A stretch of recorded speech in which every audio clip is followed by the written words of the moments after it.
hook. You feel a headache coming on, so you open a drawer, swallow 2 small pills with a mouthful of water, and 20 minutes later it is gone. You barely even notice it happen. Now take that drawer away, no pills, no pharmacy, no bottle with a childproof cap, and the pain in your head, or your tooth, or your broken hand does not fade in 20 minutes. It lasts for days. Sometimes it lasts for weeks. For almost all of human history, this was normal. Pain was not an interruption to your day, it was a companion that moved in and never fully left. So here is a question that sounds simple and is not.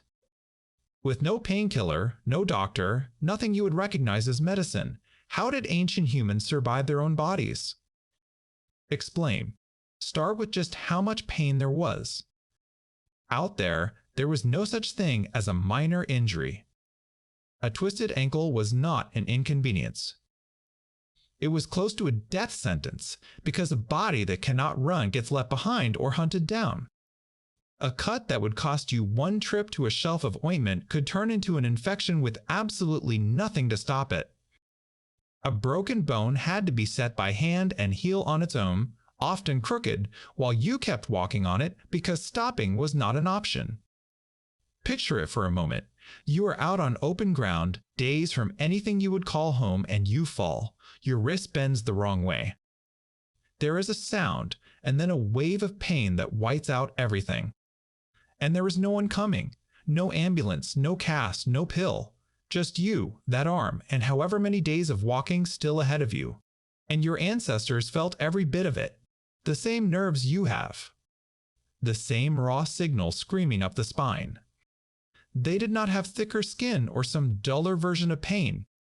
They had the exact body you are sitting in right now, only with none of the tools you take for granted. Climax. But here's the first thing that flips the whole story upside down. Their teeth were better than yours. Explain. We picture the caveman with a mouth full of black, rotten stumps. It is almost completely wrong. When scientists study the mouths of hunter-gatherers from before farming, they keep finding the same surprising thing. Clean teeth, very few cavities, mouths in better condition than most modern people walking around today. So what actually wrecked our teeth? Not the wild, farming did. Around 10,000 years ago, humans began growing grain and eating soft, starchy, sugary food, meal after meal, year after year. And that is exactly when cavities exploded. The rot in your mouth is not some ancient curse we inherited from the cave. It is a recent side effect of comfort. The gentle, sugary diet that feels like progress is doing something to you that a hard life in the open never did to them. Explain. But when pain did come for an ancient human, and it always came eventually, there was nowhere to hide from it. Imagine a toothache with no dentist. No numbing gel, nothing. An abscess, an infected pocket deep in the gum, is one of the worst pains a human being can feel. It throbs with your heartbeat. It keeps you awake. It can spread into the jaw and the blood and quietly kill you. And we know for a fact that they lived through this. In a cave in Spain called El Sidrón, researchers found the remains of a Neanderthal who had exactly that. A severe dental abscess. The kind that would have left him hollow-eyed and sleepless, one hand pressed to his jaw in the dark. Climax. And then they found what he'd been doing about it. Explain. Hardened onto his teeth was a layer of old plaque, and locked inside it was a chemical record of what he had been chewing. 2 things jumped out. The first was poplar, a tree bark that contains salicylic acid. That is the exact chemical that makes aspirin work. The second was a mold that produces a natural antibiotic from the same family that would one day give us penicillin. Let that settle for a second. A Neanderthal, around 49,000 years ago, in real pain, was chewing a painkiller and an antibiotic at the same time. Not by luck, by knowing. Someone before him had learned which bark quiets pain and which mold fights infection, and had passed that knowledge down, person to person, until it reached him in the dark with his aching tooth. Modern mind. and that painkiller never disappeared. The willow and poplar your ancestors stripped for the ache in their jaw hold the same salicylic acid sitting in the aspirin in your cabinet right now. When you swallow one for a headache, you are running a cleaner, purified version of something a human was already doing tens of thousands of years ago. Chewing bitter bark and waiting for the grip of the pain to loosen. The bottle is new. The idea is older than farming. Explain. And they did not stop at plants. They went into the mouth itself. In Italy, scientists studied a tooth around 14,000 years old that had been deliberately scraped and scoured with a stone tool to dig the decay out of it. That is dentistry. Someone sat another person down and worked inside a living, rotten tooth with a sharpened piece of stone and no way on earth to numb it. It gets more advanced. On a jaw around 6 to 500 years old, researchers found a tooth sealed with beeswax. An actual filling, soft enough to shape when warm, solid at body temperature, and mildly antibacterial. And all across the ancient record, teeth carry tiny worn grooves left by toothpicks, the oldest sign of humans cleaning the food out from between their teeth. Climax. These were not dumb brutes waiting for pain to pass. These were people fighting it with everything they had. Explain, and the fight was not only in the mouth. Sometimes it was written across the entire body. There is a man we call the Iceman, frozen and preserved high in the Alps for around 5,300 years. When his body was finally examined, it was covered in 61 tattoos. But they were not decoration. Around 80% of them sit directly over the joints where his bones show heavy arthritis, his knees, his ankles, his lower back. The exact places a body aches after a lifetime of walking mountains. Climax. His pain was mapped onto his skin. And those marks line up with acupuncture points that China would not write down for another 2,000 years. Explain. Think about what that actually means. A man in the Stone Age had a system for chronic pain.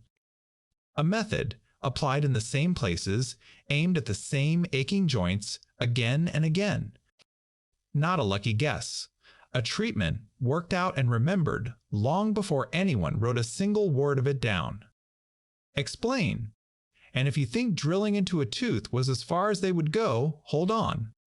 Because they were willing to open the skull itself.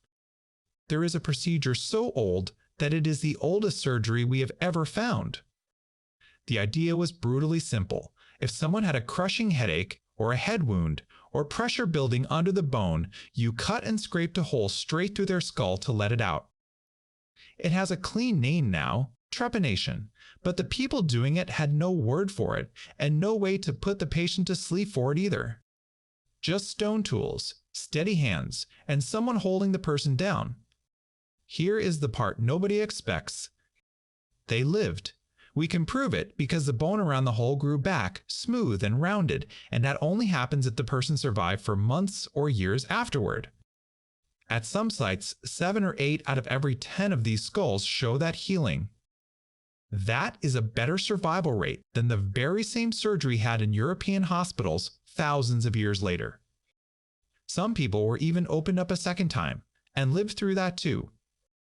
Climax. Stone tools. No anesthetic. A hole cut through a living skull. And they got back up and walked away. Modern mind. And here is the part that should truly stop you cold. The strongest painkiller in this whole story was never the bark, or the beeswax, or the tattoos. It was already inside them. And it is inside you. Your body makes its own painkillers, chemicals called endorphins, so close to morphine that the name itself means the morphine within. When you are hurt, when you push past exhaustion, when you keep moving after your body has begged you to stop, your brain releases them in a flood. Your ancestors survived on a pharmacy they carried inside their own skulls. You were born with the exact same one. Explain. But even that is not the full answer. Because for an ancient human, pain was almost never something you faced alone. A body that could no longer hunt was not always left to die. Over and over in the fossil record, we find people who lived for years with injuries so crippling they could not have fed or protected themselves. Which means someone else did. Someone carried them, fed them, kept them warm through the worst of it, and stayed close while the pain did its slow work. The injury did not end them because the group refused to let it. Qnax, climax, that is the one thing no bark and no beeswax could ever do. When it hurt too much to go on, someone stayed. So, closing, so reach back into that drawer one more time. 2 small pills, 20 minutes, gone. It feels like nothing. It is not nothing. It is the far end of a search that began 50,000 years ago with someone in the dark, in real agony, deciding not to simply suffer. Deciding to chew the bark, to scrape the tooth, to press the ache, to carry the wounded one more day. We never escaped pain. No one ever has.